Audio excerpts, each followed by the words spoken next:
Hello friends, welcome back to our channel. This is Charishma. Ugadi అంటే మాకు చాలా ఎమోషనల్. ఈ వ్లాగ్ మొత్తం ఫుల్ ఎమోషనల్ అవ్వచ్చు, చాలా ఎమోషనల్గా ఉంటుంది. మా నాన్నమ్మకి ఇద్దరికి బట్టలు పెడుతున్నాం అనమాట. మా నాన్న 4 years back corona second wave అప్పుడు చనిపోయాడు. మా నాన్న పోలీస్ డ్యూటీ చేసేటప్పుడే మా నాన్న చనిపోయాడు.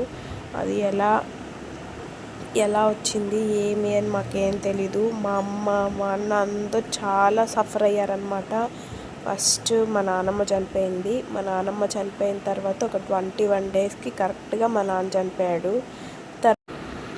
ఇంట్లో నుంచి బాగా వెళ్ళాడు, నడుచుకుంటూ వెళ్ళాడంట. నడుచుకుంటూ వెళ్ళి హాస్పిటల్లో అడ్మిట్ అయిన ఒక 3 daysకి అంతా చనిపోయాడు. తర్వాత మా నాన్న చనిపోయినాక మా అమ్మకు వచ్చింది. మా అమ్మ ఒక 14 days హాస్పిటల్లో ఉన్నింది. మా అమ్మ కూడా ఉంటుందా ఉండదా అని మాకు అస్సలు నమ్మకం లేదు. మళ్ళీ ఎట్లో దేవుడి దయ వల్ల మా అమ్మన్న మాకు ఉందన్నమాట. నెక్స్ట్ క్యూర్ అయింది, ఇంటికి వచ్చిన తర్వాత ఒక 5 daysకి బ్లాక్ ఫంగస్ వచ్చింది. ఆ బ్లాక్ ఫంగస్తో మళ్ళీ వేలూరు హాస్పిటల్లో అక్కడ మళ్ళీ ఒక 14 days ఇబ్బంది పడింది. ఒక 2-3 months నరకమైంది అని అనుభవించారనమాట మా అమ్మ వాళ్ళు. అదంతా తలుచుకుంటే ఒక ఎమోషనల్ ఫీల్ అయిపోతామన్నమాట. మా నాన్నకి బట్టలు పెట్టడానికి రెడీ చేస్తున్నాము. ఫస్ట్ ఇంటి ముందర పందిలు వేసేసారు. వేసిన తర్వాత దాని ముందరానికి మామిడాకులతో తోరణాలు కట్టేసామన్నమాట. కట్టేసిన తర్వాత ఇంకా ఒక్కొక్కటే స్టార్ట్ చేస్తున్నాము. ఇవన్నీ ముందు రోజే చేసాము. ఉగాదికి ముందు రోజు, ఆ రోజు అంటే మళ్ళీ టైం సరిపోదనేసి ఇక్కడ మా ఇంటి దగ్గర వర్క్ చేస్తాడు ఆయన. మా అమ్మ వాళ్ళు అప్పుడప్పుడు పల్లెకి వెళ్తారు, లేదంటే మిగతా అప్పుడంతా తిరుపతిలోనే ఉంటారు. మా అమ్మ వాళ్ళు లేనప్పుడు ఈ అంకులే చూసుకుంటాడనమాట. టెంకాయలకి బొచ్చు తీస్తున్నాడు. ఇంకా ఉగాది రోజు కొట్టుకోవాలనేసి ఇంకా ఉగాది రోజు అయితే స్టార్ట్ చేసామన్నమాట వంటలు. కొన్ని స్టవ్ పైన, కొన్ని బయట పొయ్యి ఉంది. ఆ పొయ్యి పైన అయితే తొందరగా అయిపోతాయని కొన్ని స్టవ్ పైన, కొన్ని పొయ్యి పైన అయితే చేస్తున్నాము. తొందరగా రావుకాలము యమగండం ఏం లేకుండా చూసుకొని తొందరగా పెట్టాలనేసి ఇక్కడ మా వదిన లోపల వంట చేస్తుంది. మా అమ్మ నేను కలిసి ఇంకా బయట చేస్తున్నాం అన్నమాట. మధ్యలో పిల్లలు, మా అన్న కూతుర్ని బాగా ఏడిపిస్తాడు మా అబ్బాయి. ఎంత ఏడిపించినా కానీ మళ్ళీ మా వాడనకంటే తిరుగుతూ ఉంటుంది.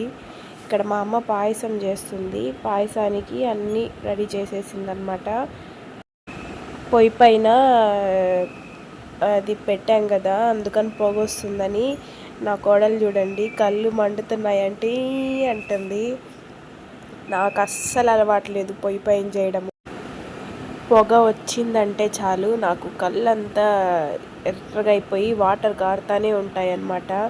ఇంకా మా అమ్మ నువ్వు పో పక్కకి, నేను చేసుకుంటాను అనేసి అరుస్తూ ఉంది నన్ను. ఇంకా సో అందుకని ఇంకా నేను పక్కకు వచ్చేసాను. పాలు కానీ పొంగిపోతున్నాయి, ఎక్కువ మంట వస్తుందని. ఇంకా మా అమ్మ వచ్చి కట్టెల కింద తీసేసి సేమియా, చక్కెర అన్నీ వేసేసింది. ఇంకా జీడిపప్పు, ద్రాక్ష. ఇంకా మేము ఎవ్వరూ పిల్లల్ని రెడీ చేయలేదన్నమాట. జస్ట్ ఊరికే అలా స్నానం చేసుకొని వంట చేసుకున్న తర్వాత మేము రెడీ అయ్యే ముందు పిల్లల్ని రెడీ చేద్దాంలే అని ఇంకా అనుకున్నాము. ఇంకా బయట అన్నము, పాయసం మాత్రం చేసాము. ఇంకా ఇంట్లో పప్పు, తాలింపులు 2 రకాలు పెడతారు కదా పళ్ళెం పైకి, ఇంకా అవన్నీ చేస్తుందన్నమాట వదిన లోపల.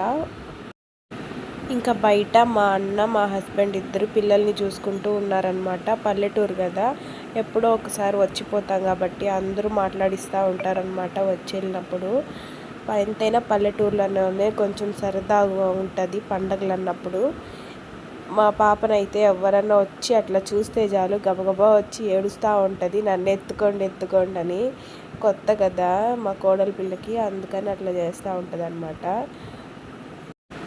ఇంకా ఉగాది పచ్చడి ఫైనల్గా చేసేసాము. ఉగాది పచ్చడి ఒక్కొక్క సైడ్ ఒక్కొక్కలాగా చేసుకుంటారు. ఇది మా అత్త వాళ్ళు చేస్తారనమాట. ఈ విధంగా ఇటుపక్క ఉండదు, అది మా అమ్మ వాళ్ళు పళ్ళెం పైకి చేసుకుంటారు. అక్కడ మా డాడీ సమాధుల దగ్గర పెట్టడానికి అక్కడంతా అట్లా కొంచెం గట్టిగా చేస్తారనమాట. ఈ వీడియో అయితే ఇంతే, మరో వీడియోతో కలుద్దాం. ఈ వీడియో కానీ మీకు నచ్చినట్టయితే please do like, share and subscribe to our channel. Bye bye.